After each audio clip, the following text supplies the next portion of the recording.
In the battle of the underdogs, the Chicago Cubs took Game 2 of the World Series last night over the Cleveland Indians. The series is now tied at 1 game apiece. Kaylee Tracy found diehard fans on both sides of the diamond.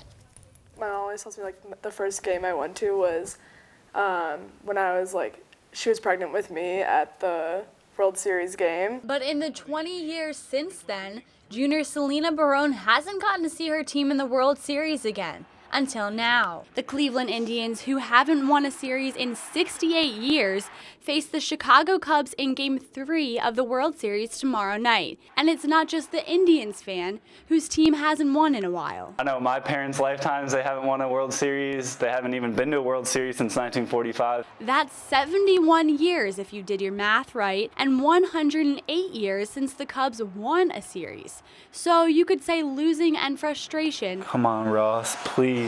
are nothing new to Malian. You get to the point when you're a Cubs fan, you kind of just expect bad things to happen. And the reality that his team made it to the Fall Classic is still surreal. To see it on the screen like Cubs in the World Series is pretty crazy because it's just not something that you expect or get used to as a Cubs fan. Barone says the underdog matchup couldn't have been written better. It's both Midwest, both hardcore, diehard fans. But by next week, one of these underdogs will be a champion.